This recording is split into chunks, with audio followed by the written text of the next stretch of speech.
is going on, everybody? It's Fandom Empire, Sean and Johnny and Star Wars Wastelands here. And wow. Episode 1 in the books, 56 minutes. There's a lot to go over. I'm thrilled that it's finally here. I'm not gonna lie. And I don't know if Johnny's gonna have the same emotional impact, because I know he doesn't like the prequels on the level. He doesn't like the prequels basically at all outside of 3.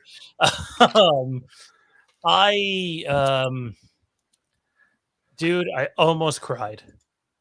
Like, just my general thought, I almost cried. Not at like any one thing in particular. I literally had to stop, take a moment. I actually pulled out my phone, wherever it is now. I don't know where I put it. And recorded myself like 90 seconds before I was about to start the episode, and told the story about when Greg randomly disappeared for like 90 minutes to go get popcorn and barely made it back in time for the credits, and I didn't go to check on him or anything because I didn't want him at the beginning of the movie.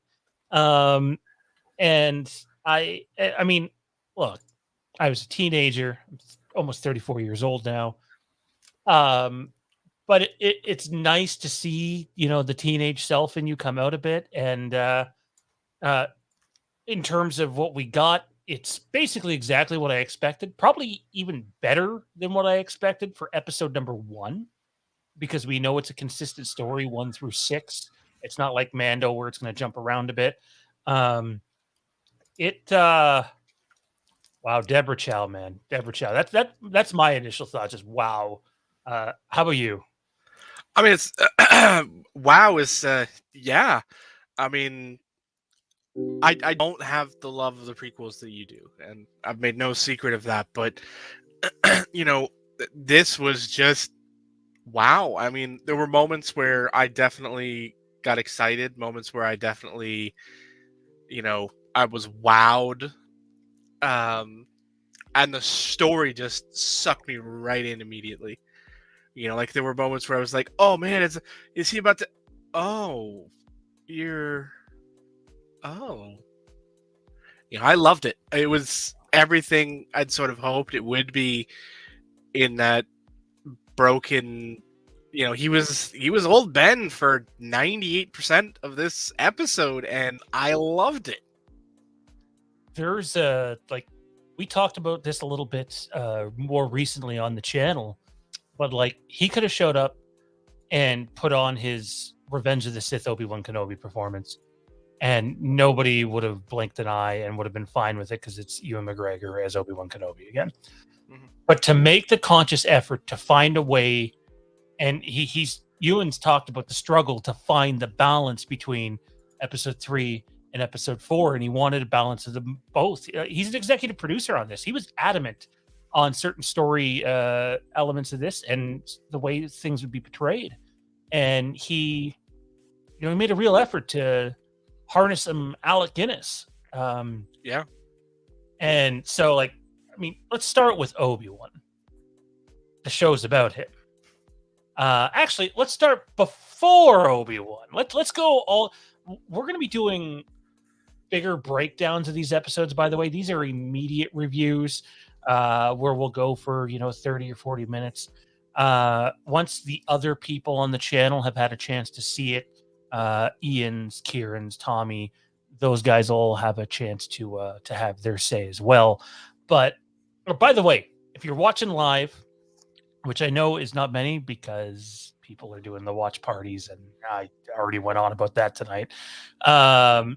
Click the like button, whether it's Facebook, YouTube. And if you're on Facebook, go over, find us on YouTube. Click the like button there. Leave a comment. What did all of you think of episode 1, Star Wars, Obi-Wan Kenobi?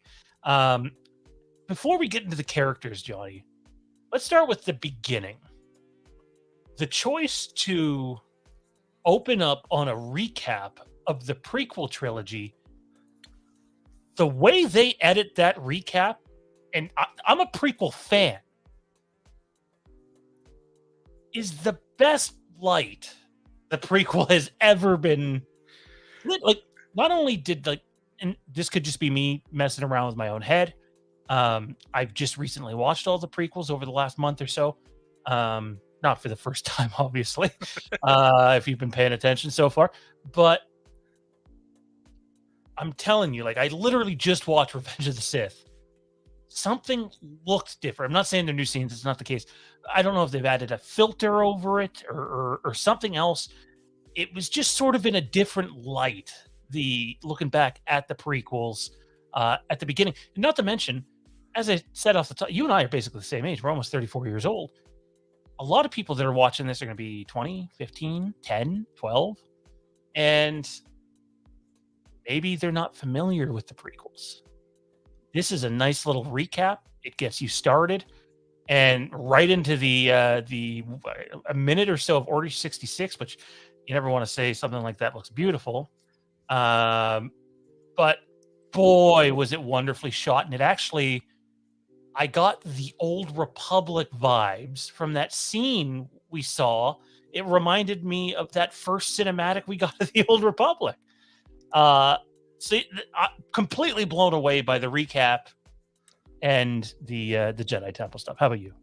I mean, I loved the recap because it captured all of the important highs of the prequels without leaving all of the the blah behind.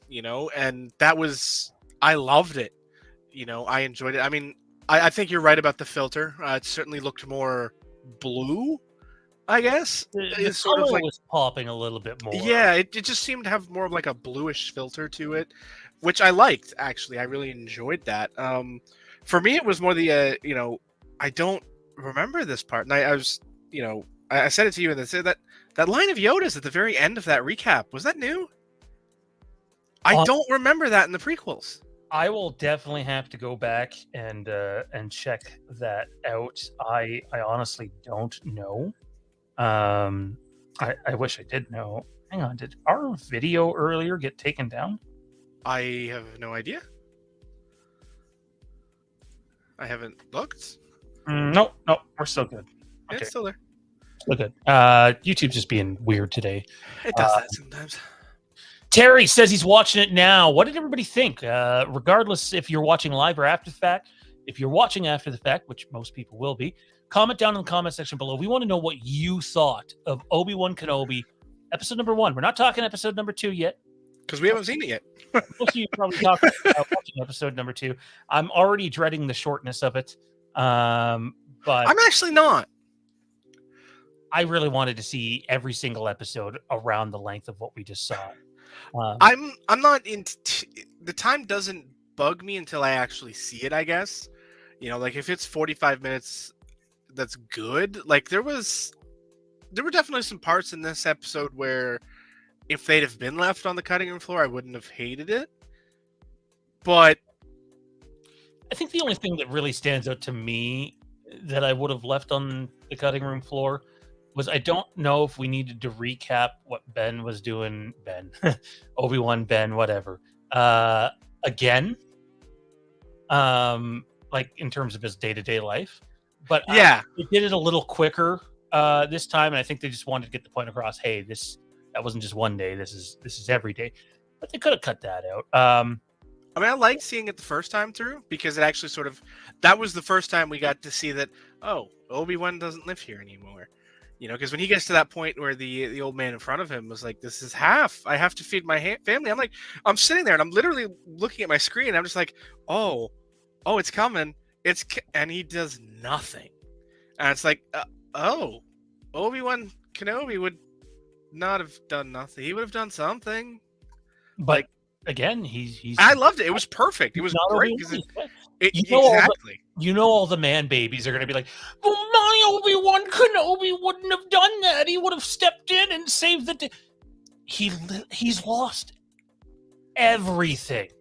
You definitely see that much. You see that later much more vividly. But that was the first moment where I was like, oh, this is old Ben. This isn't Obi-Wan Kenobi anymore. I loved it. I thought it was great because it was such a stark contrast to how you'd expect Obi-Wan Kenobi to act. I loved it. What did you think of the beginning though, with the going back to the prequels, obviously, and then the Order 66 scene. But even before that, I love that the cold opening was a long time ago in a galaxy far, far away. And I'm going to fast forward all the way to the end here. That the end credits were the same as what they are in the movies. I really like, as much as I love what Mandalorian and the Book of Boba Fett do with their intro and their outro. I think it's unique to Star Wars TV. Those are, well, we don't know if Book of Boba Fett will be an ongoing series, but Mando in that universe is an ongoing series. And I liked that they knew, hey, this needs to be like the original, like the prequels. We gotta keep it there.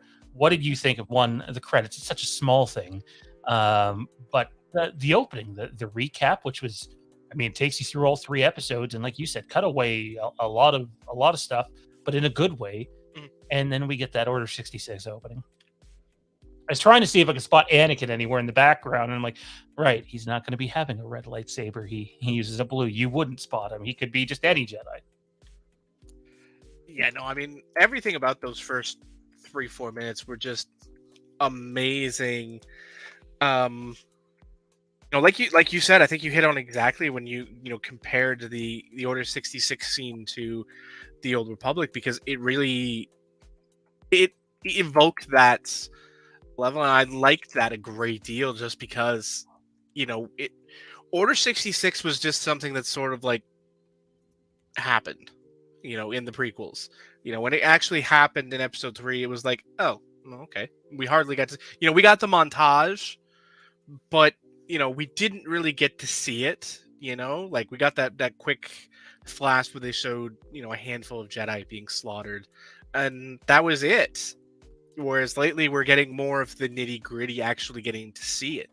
We got that experience some in Rebels, and then the Bad Batch jumped right into it, and now here we are seeing it again from another vantage point, which I think is amazing, because we're starting to see all these other vantage points that are relevant. And I mean, to me, as soon as them, right, like they could continue to pick away at Order 66. Oh, absolutely. They could do an entire series on that, basically. Yeah, I'd be for it. I loved it, because like it's sort of showing you. One second, Johnny. Derek, who pops in on our live show sometimes, says, hello, gents. Can't wait to watch it tomorrow. Derek, it's out now. It's on right now. It's been out for an hour and a half, thanks to Disney being like, oh, yeah, by the way, joking, we're dropping now. Now, I wonder if it was going to leak and they got word of it, because we do know the people at Celebration got to see it a few hours ago. I think that's probably a big part of it, is the once they know people have seen it, there's no way to keep the hat on there at that point. You can't put it back in the jar. And once they showed it to fans, that, this isn't like a test screening type environment where you can, sort of keep tabs on who's talking and who's not talking. This is just, this is Star Wars geeks. Once they see it, they're going right to Twitter. They're going right to their groups or their pages or, whatever. And you're not keeping quiet about it. So I think it was the right decision to sort of drop it when they did, and hope that they still catch some of the people in the convention center that haven't, had a chance to go back to their hotels and stuff like that, and haven't had a chance to disseminate all of the information they possibly could, and give, anyone that wants to experience it the chance to experience it without the burden of knowledge, which I thought was a smart decision. The fact that they waited until, 10 o'clock Eastern time, I think, was when word trickled out that we're dropping it at 9 p.m. Pacific, which is, of course, 12 a.m., full 3 hours ahead of what we were expecting. Oh, no, I don't think we knew until like 10 after 11 Eastern. Like the time, Obi-Wan this is just me going based off the one of the group chats. Zach sent a photo of the tweet. That was at like 10:30, I think.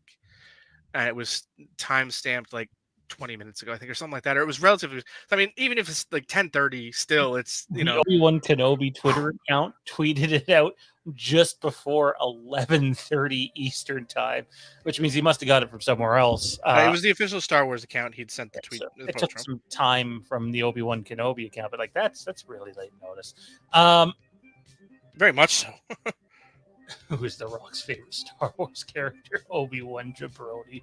You got nothing better to do, man. Nothing better to do right now. Yeah, he's got to try and figure out how to fix my roof. Uh-oh. You all right?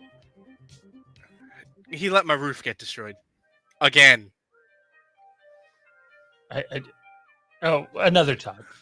I'm completely lost at that. Too tired. Brooke Flynn, what's going on, man? Is James Earl Jones still the voice of Darth Vader? Maybe. So we haven't seen Darth Vader yet. We've heard his breathing in the trailer. That was it. Watch the after credit scene for episode 2.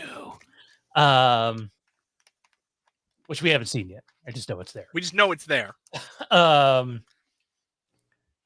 So here's the thing on that. I don't know for sure. However, I don't believe he is. I mean, we'll know as soon as, I guess next episode. Let me rephrase it. It might be James Earl Jones' voice, a la Luke Skywalker, Book of Boba Fett, and the new technology they've developed for voices. But I do not think James Earl Jones did anything new for this. He's 91 years old. They've made a point over the last 2 weeks to hype everything they possibly can about this series. And all of them have been pretty mum on James Earl Jones. In fact, when Hayden was asked about it, he was even like, no comment. And probably out of respect. You know what? There's a bunch of other people that have voiced Vader in video games and other media. There's the Vader Immortal, the VR thing. Our buddy Ian has it. I've never got to play it. I would love to. I've seen clips of it on YouTube. And the guy who voices Vader there is like, it'd be perfectly fine. That's not to knock James Earl Jones. Vader's voice is like modulated, right? So like as much as, hey, that's James Earl Jones, you can get people to mimic that fairly easy between 1, talent, and 2, editing. So I'll be curious to see how that ends up. I personally, and again, with the utmost respect to James Earl Jones, who is one of the biggest legends in Hollywood history. Like literally look at his catalog and you don't get better. The performances in Rogue One and Rebels are not good. And I know there are people that will swear by it just because it's James Earl Jones and say that, they watch the video side by side and they don't hear a difference. There's a drastic difference between original trilogy Vader and everything that's come. Maybe not for Revenge of the Sith. I think he still sounds like Vader there. It's the no that Johnny loves. That's not the word I'd use to describe my emotions for that scene. So you have that. I don't know. I don't know, but we'll find out soon. Back to the episode, though, Johnny, now that we've answered some questions. Let's start here. You had a chance to... Oh, sorry. The one thing I've already seen. I didn't check Twitter very much until... Well, I didn't check Twitter at all during the show. I quickly checked after the show as I was walking from the living room to here. And I already seen how unrealistic was the Jedi being able to stop all the clone troopers shots like that, and like, come on, who's she supposed to be, Yoda? And I literally wanted there's a bunch of people hurting, and it's like, Jedi are not supposed to be perceived, especially in their prime, how they were in the sequel trilogy. The sequel trilogy, the one thing they did right is they weren't really fully trained Jedi. It's a new era. They weren't in the heyday. It's more of a gritty, messy style of fighting in the sequel trilogy, not prequel trilogy. To me, when I seen the Jedi doing that, I was completely fine with it. I don't think people understand that this is what the Jedi were. Like, they were that powerful and that gifted that they could pull stuff off like that. And there was 10,000 of them. I mean, that was to me, like, it's very simple. Like, okay, I don't know what you're harking on, because like that was very obviously a Jedi Master in charge of younglings at the temple. Like, of course you're going to be powerful. Of course you're going to be strong. Like, just because you're obviously teaching doesn't mean you can't do. This isn't the real world where those who can't do teach. That don't play in Star Wars, where you know if you're a Jedi Master teaching younglings, you have to have skills. You can't just have a library knowledge. I mean, you can, and of course there are those teachers in the temples, but those aren't people running around with lightsabers. Like it just come on now, give your head a shake. This is the height of the Jedi as we knew them. Like come on, of course they're going to be able to handle a small like this isn't like they were facing off against a platoon of of clones. This was a handful of clone troopers. In just Like like the corner of the Jedi Temple. Like I we mean, see them eventually get to the main hallway. And by the way, can I just say, like, because obviously, well, I don't think it's obvious, but how amazing did the Jedi Temple look when you take CGI from 2022 compared to CGI from 2005? And I'm pretty sure most of that temple is CGI in there. I mean, all of the CG stuff. I wouldn't be surprised if a bunch of that was done, if not all of it was done on the volume, right? Or stagecraft. It's just it makes me. They won't, because I'm pretty sure they're not allowed to. But it makes me wonder how different the prequels would have been if they weren't, if they would have waited and not messed around with still developing technology in its very infancy. But I mean, that was George, though. He was always on the cutting edge. And if he was still doing this now, he would think stagecraft was old hat. He'd be trying to develop some new technology, that makes it all, yeah, we're going to actually do like VR CG now. And, something weird like that. So, I'm okay with it, because we are using not quite such a cutting edge technology, something that, we've had years to learn at this point and improve on and make look great. And I loved the CG that we did get in this episode. Now, not just the the opening sequence stuff, but seeing Alderaan and the palace there and all of those things, I thought was just fucking amazing. I loved the way they looked visually because they looked real, and that was something that you couldn't say about certain parts of the prequels where things looked fake and CG and hokey, but these things actually looked real. Our friend Talking Star Wars says I just finished both episodes. Without spoiling, I'm in tears. Geez, you must have got on that. Well, you left partway during the preview stream, so that makes sense. As soon as you found out it was up, so I'm glad you enjoyed it. Talking Star Wars, maybe you can confirm one thing for us, just because we've been reporting on this one. Not that there are reports; they're not. The Making Star Wars team has done all that. Did you stay for after the credits for episode 2? Did they do the big tease after the credits, or is it before the credits for episode 2? I know it exists, and if you didn't watch the credits, you might want to go back and do that. So, you don't need to say what's in it. I don't want anybody else to get spoiled. So, okay. So I don't want to go through every character because that seems like something we should do on our roundtable breakdown. Yeah. So let's start with the title character, Obi-Wan Kenobi. We've already established he's in a rut. What do we? Oops. Yeah, Talking Star Wars. Oops. I left. I'll go. You would know. That would be a good idea. Unless they cut it. That'd be interesting if it's not there. Put it on the start of the next episode, maybe. I mean, we'll see. I mean, we'll see. We will see soon enough. Thing we get in the trailer. So yeah, we will see soon enough. Loved Ewan's performance in this. Absolutely. That's it's not a knock on Daisy Ridley or John Boyega, or anybody else that has been in recent Star Wars projects. And it's not just like, hey, that's my favorite character.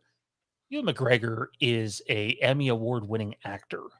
Moses Ingram, who I know people are going to be like, oh, it's the Reva show. There's too much Reva, which is a thing apparently. Was really, really good in this. Also, an Emmy winner. And he won an Emmy? Pardon? Has he won an Emmy? I mean, I know he has Oscars. But Maybe it was Oscars. I know she just won an Emmy. I think he did for Fargo. No, not for Fargo. Something else. Uh, let me see. Let me pull this up really quick and see if I can see. Golden Globe. He does have an Emmy. Yeah. 21 for. He doesn't have an Oscar. I thought he was an Academy Award winner. Halston. I don't know what that is. I might have to check that out. He also did win for Fargo. Oh, did he? Okay, so multi-time. And if you watch the show, no, he didn't. He was nominated. Pardon me. Mm-hmm. He was nominated. He was also nominated. We were talking about it on Phantom Empire last week, where I said the first time I saw him was in an episode of ER in '97. He was nominated for an Emmy for that appearance as well. In 1997? Oh 97? man, he would have been a baby. But it was ER, so I mean, I wasn't watching it because I wanted to watch it. I was watching it because my mom loved George Clooney. I mean, as an adult, I watched the show back, and I'm like, yeah, this was actually. But I meant like you would have been a baby, like that's. Oh, very much so. You would have filmed that. He very much had the brogue. It was very hard to hear his words behind the brogue. Yeah, definitely. At that point. I loved everything with Ewan in this episode. That you and Owen dynamic was cool. Owen could have easily ratted out Kenobi and didn't. So yeah, that moment was very significant, I guess. Like it to me, it sort of was that I know I can't turn you in because I might need you one day. You know, that's just sort of what it felt like to me. Like, no, you can't train him, but if this goes off the rails, you're the last line of defense. No, absolutely. One character I cannot go any further without talking about. And we've covered this one at length at the channel. I think Bestman Bulletin was the first one that had it. I know we had a report for Vivian Lyra Blair, aka the young little girl from Bird Box, the Sandra Bullock Netflix movie, which I quite liked, and I thought she was amazing in it. Like, she's young in this. She was really young in that, but her performance in that let me know, well, if she can do that at that age, she can probably do Leia. And I'm sorry, this little girl in this episode is Carrie Fisher 101.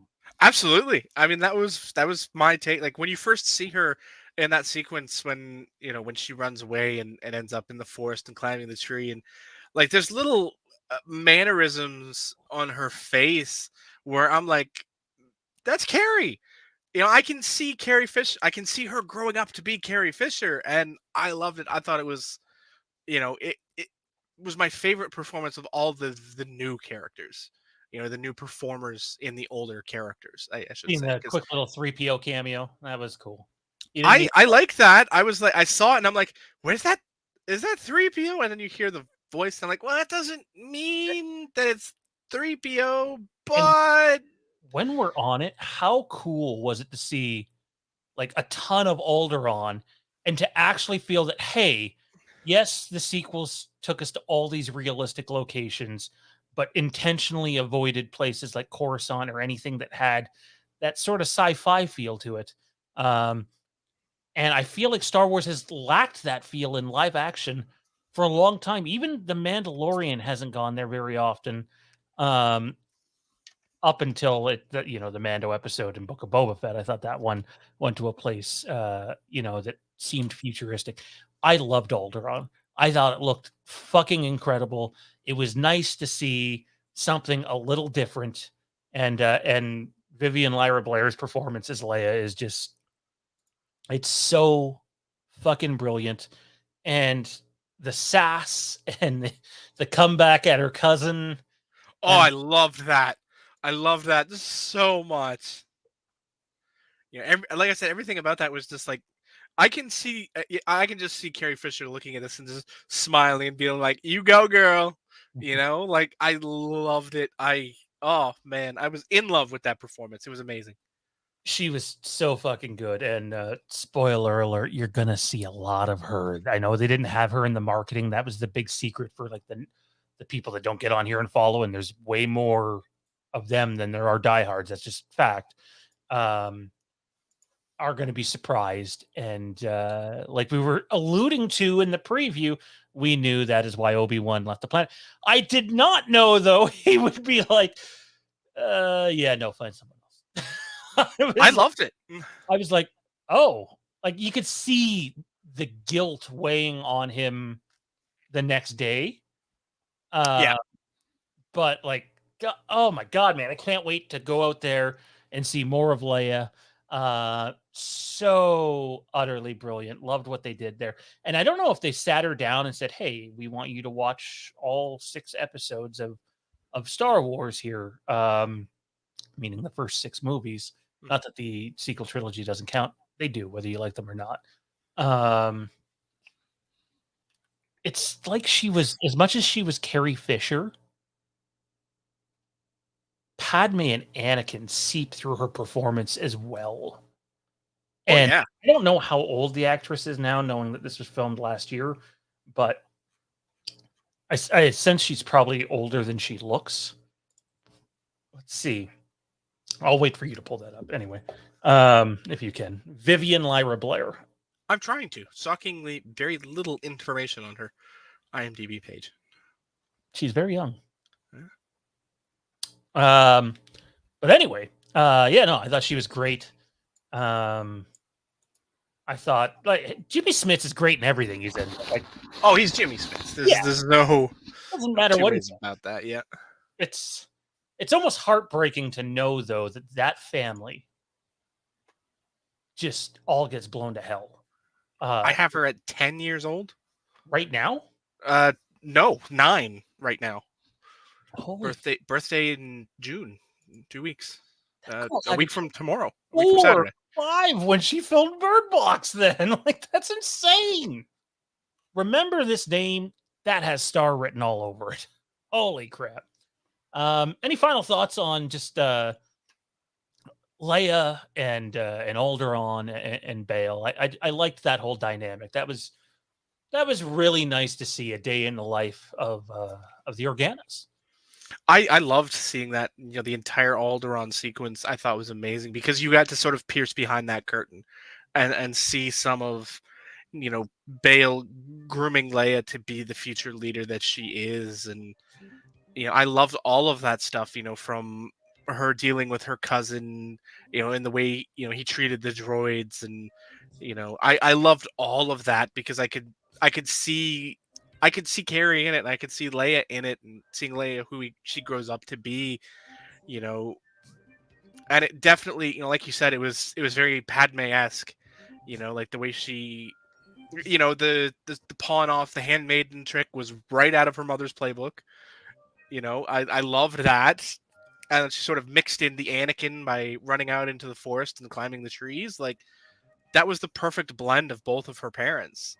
I loved it, and I thought it was amazing. And getting to see, the Organa family, and and you could actually like you said, Jimmy Smits is Jimmy Smits. The man is a supremely talented. I gotta mute myself for a second. Keep talking.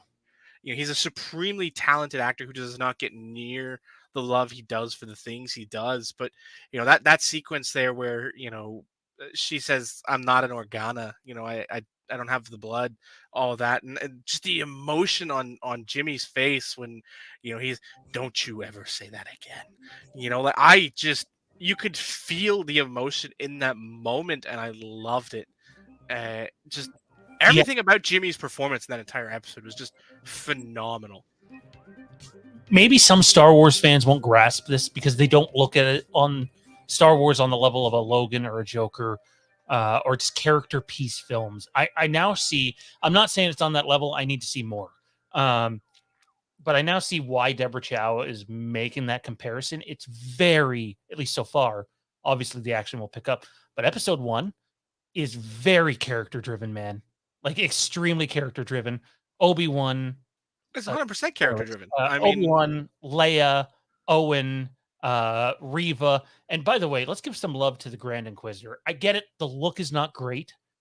The performance, in my opinion, was really, really good. Really good. Rupert Friend nailed it, in my opinion. And I don't mean nailed it in terms of like Jason Isaacs, who is a fantastic actor, he's already admitted he didn't watch Jason Isaacs' animated stuff for a reason. It's just the route they wanted to go. And I thought he sounded condescending. He just had this menacing tone about him, and I loved the Sith eyes. He had the Sith eyes going on. So even though he's not a Sith, he had the Sith eyes going on. Yeah, I mean his performance was good. Not It's in it much. And no, but I mean that's what partly but made it good. You know, we didn't get to see much. It introduced the character, established his position in the packing order, and and I liked all of that. It was good stuff.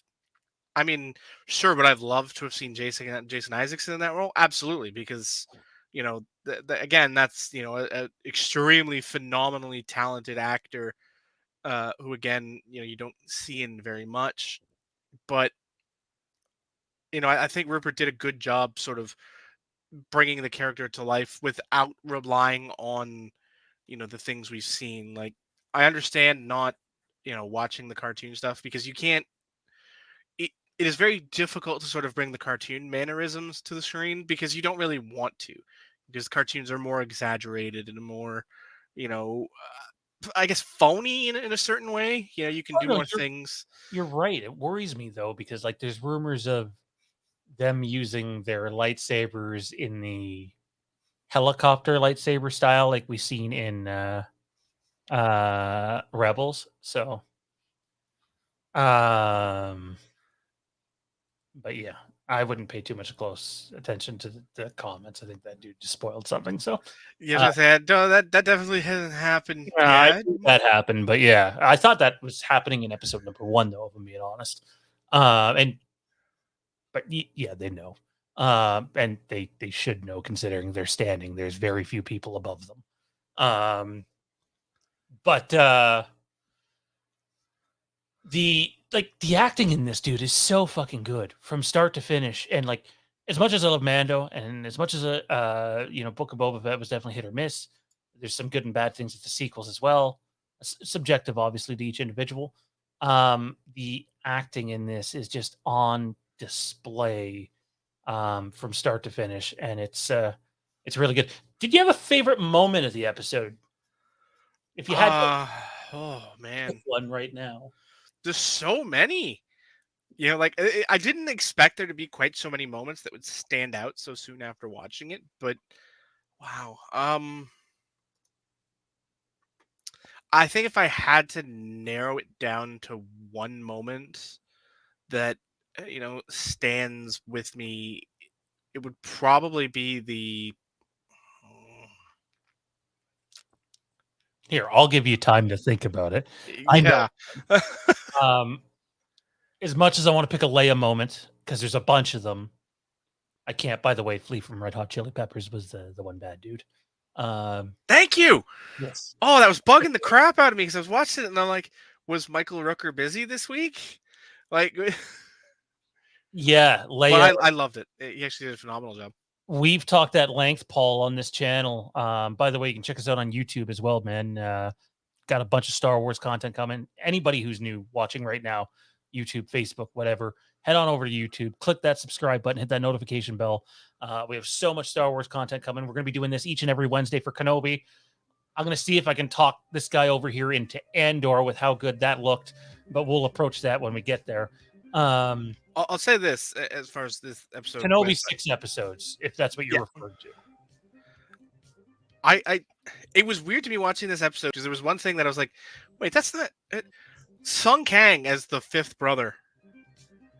In my mind, that was Wong for like the first 20 minutes of the episode. Like he looked like him. The mannerisms were very similar, and I'm like, did I miss because that'd be a pretty big casting. Like, what did I miss something? What's going on? And reached the point where like halfway through, I'm like, I have to know. Is that actually? Yeah, that's him. Wait, what? Sorry. No, that I thought it was Wong, like the Doctor Oh Strange, no, like sorry. Marvel Wong. Okay, I'm like, huh? Because he looked like him. So Great performance by another underrated character that I didn't expect. Ty Nelson says Joel Edgerton, episode 1 Steeler. Fake Jedi Episode 2 stealer. I know who you're talking about. We haven't seen Episode 2 yet, Well, but I don't, because I haven't seen it yet. But and let me tell you, this guy over here quite likes that. Well, I'm pretty sure he likes that actor, anyways, that plays that guy. So I don't think he knows it's coming. I have no idea what you're setting me up for here. So I'm now very intrigued by who this person is going to be. Edgerton was great. Kenobi, McGregor's always great. But I'm sorry, Vivian Lyra Blair for me is the episode stealer. But all the acting across the board on this show is, to me, notches up higher than what we see. Oh yeah, I mean, Joel was expected. Was his performance different? Like, was his part of the episode different than what I expected it to be? A little bit, if I'm being honest. But I wasn't expecting a bad performance out of him because he has improved leaps and bounds as an actor since we were first introduced to him back in the prequel trilogy. Mm-hmm. So I was expecting good performance out of him, same as Jimmy Smits, but it was definitely little Leia who stole the episode and my heart, if I'm being honest. Oh, for sure. But then again, like, I can't believe you just told me she was still, like, she's actually younger than the character she's playing. Like, she was good in Bird Box back when, and now I mean, I'll say I can't get an actual like confirmation for any sort of like real legit places. It's one of those like weird fan site type places, but I mean the math sort of checks out. I wonder if they're not allowed to reveal her age. Well, I mean, she just doesn't have an IMDb page fully set up. It doesn't have that sort of information in it yet, which isn't entirely surprising with minors. Sometimes they don't put that sort of. But the weird part is she doesn't even have a Wikipedia page, which I think is surprising because a lot of people. That's a very easy thing to get. I figure that'll change soon enough and we'll have a better idea. No, she's 9 years old, apparently. So, yeah. 9 years old, playing a 10-year-old, which means, when did Bird Box come out? 2018, I think? Something like that. Which means that would have been filmed probably the year before. So she's like 4 years old filming Bird Box. That's insane. I'm telling you, if you haven't watched that movie, go watch that movie. It's so good, so fucking brilliant. Looking forward to episode 2. I don't know. For me, it's definitely. Did I say my favorite moment? You said it in the chat, but I don't think you actually did. You say it? No, you did not. That was somebody else. I was talking Star Wars. No, you haven't. Yes, Talking Star Wars said their favorite scene was like you trained his father. The dynamic there was fantastic. We mentioned that earlier. And you know what? Like the Owen Ben thing, even though we didn't get to see the two of them on screen in the original Star Wars, like their sort of deal helps build that story. And to finally see it all these years later, because we didn't even really see it in the prequels, because Owen is up standing off where the sunsets are on Tatooine on his farm, and it's Beru that accepts Luke. I do know of one sequence that was cut from episode 1, and it's a Luke Skywalker sequence. So I found that decision interesting. And hey, the Skyhopper thing, we've been talking about it. Obviously it doesn't get accepted there, but we've been talking about it. I like that. I do. And I like the Owen's response to it too. And like, as much as people want to hate Owen, by the way, Joel Edgerton, incredible actor. That one really panned out for them. Happy accident. Like, he really does just want to keep Luke safe. Like, look what happens immediately after their conversation. Mm-hmm. You can't blame Owen for having that take. No, you definitely can't. I mean, especially from his experience, every time the Jedi have gotten involved in his life, it's gone bad.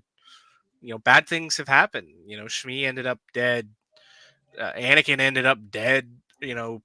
Death follows the Jedi. So apparently they've repositioned it, and it's not that moment that we've been talking about. Apparently it's not after the credits, and that it's at the end of episode 2.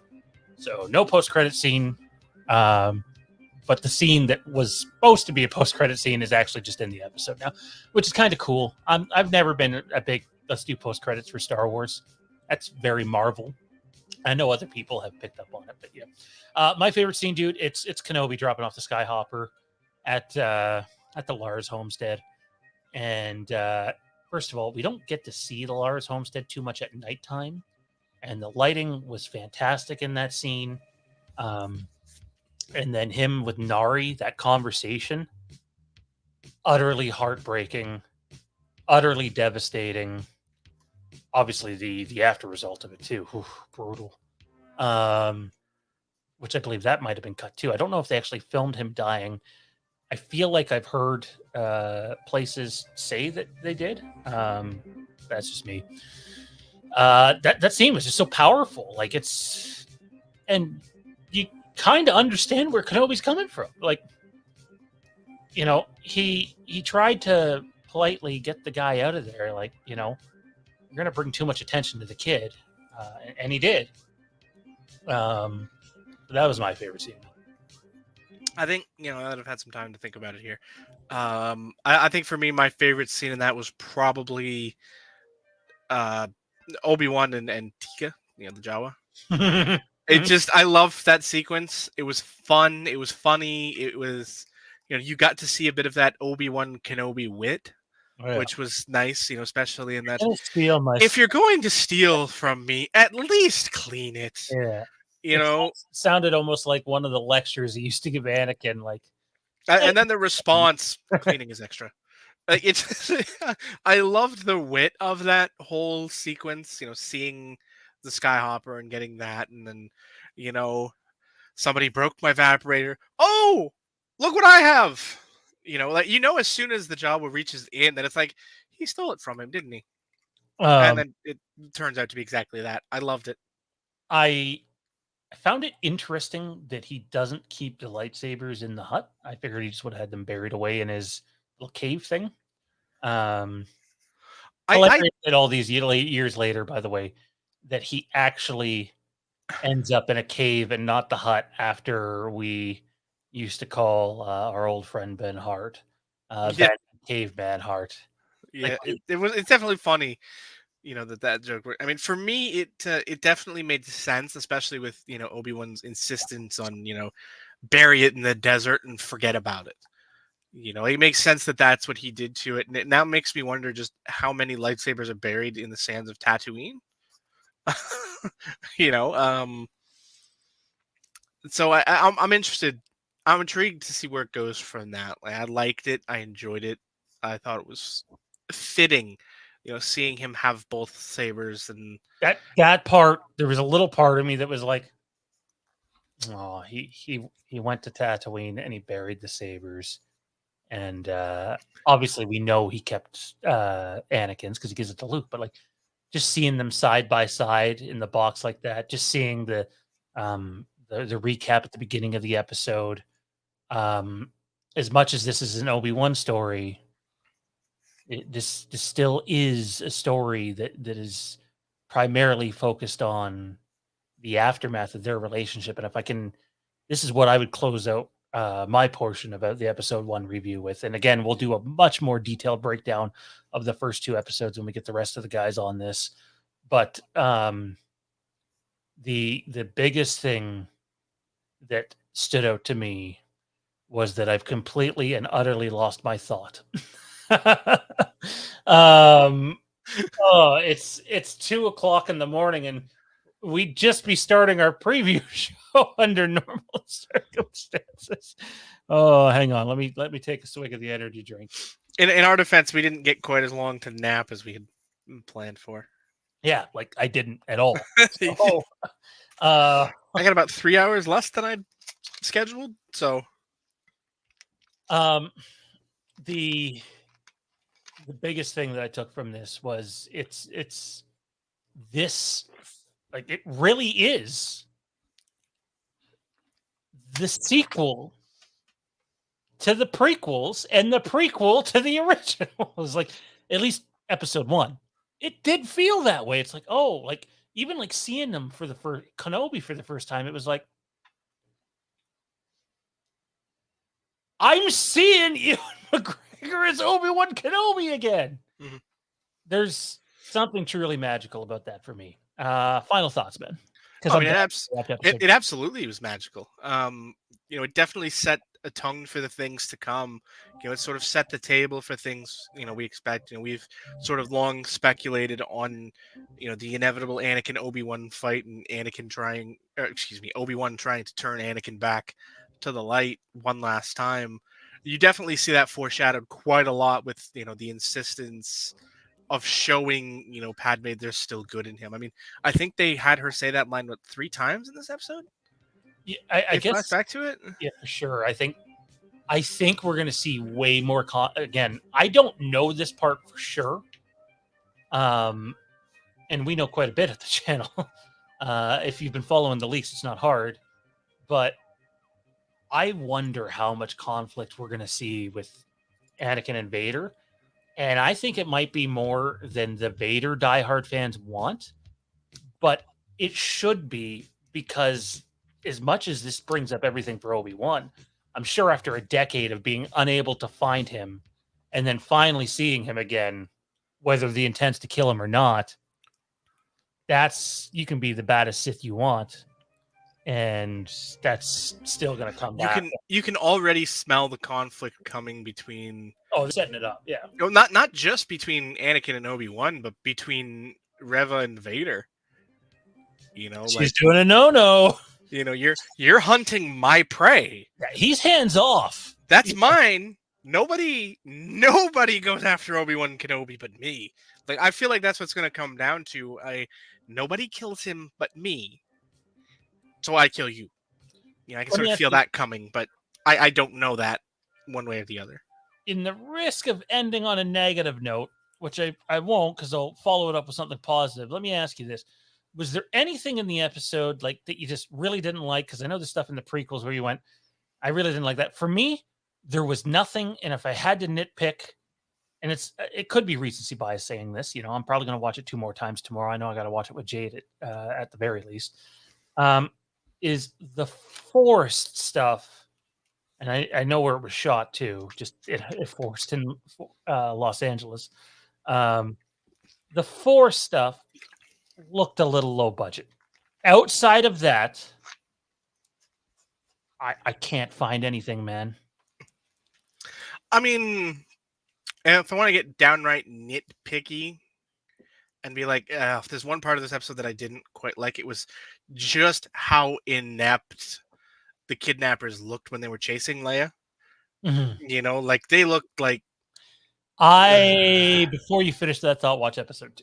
Is what I would say. I mean, we'll get there, but I mean, like, it's just the way she was able to lead them around the way she was just like really, like, you're the best Reva could hire to do this. Like, I like the way they tied it back to Leia. Oh, right, there is the scene that okay, so there's the scene where with Reva in the when you see her in the community hologram, right? When she's talking to Fleet. Yeah. I won't lie, I forgot about that scene because, like, oh, did you just spoil that for them? Like, I knew that they were hired, but it was a nice tie back. I like that because to me I was very like, why? What's why is this happening? Who are especially once you get to the no ransom was asked. It's like, okay, there's more to this, and then it's like, oh, you accidentally stumbled into a pretty pickle. Like, oh boy. Oh man, dude, I'm in love. And with that said, I think it seems like a good time to wrap up our episode 2 review. We're gonna go leave. I think it's 42 minutes. So 46. Is it 46 or 42? No, 42. 42. Which means it's probably in actuality 35 minutes, 36 minutes. So maybe 37. So we're gonna go watch that. I like to watch some of the credits though. Might need a washroom break or whatever. We'll be back in about probably around 3 a.m. So Obi-Wan Kenobi, episode 1. I'm gonna throw you under the bus. Let's end with this. Okay. Out of 10. Oh boy. 8. It gets a It gets a 9 from me. It's so character driven. Again, I don't disagree with your take on the Force thing. They did look a little, dollar store kidnappers, kind of. But I also liked the way that she moved during that sequence. Oh no, she was great in that scene. But there was a couple of shots in there where I went, oh wow, I don't know if I would have left that in. That doesn't look very good. No. So other than that, oh hey Kenny, our buddy Kenny's here. Kenny has been following us talk about the Obi-Wan Kenobi series at one point, movies at one point was at least proposed, since 2016, and has been following us since we did Star Wars Wastelands back in 2015. By the way, if you're watching this live, smash that like button, leave a comment. What did you think about the Obi-Wan Kenobi series premiere or limited series premiere, episode 1? Comment down below. We want to know what you thought. Give us everything. Who was your favorite character? What was your favorite moment? We want to hear it all. Comment below. Hit the like button. If you want more Star Wars content, hit subscribe. We got so much coming between now and forever. So, anyways, that's going to do it for this episode. That's Johnny. I'm Sean. And episode 2, here we come. We'll see you guys in about an hour. May the Force be with you.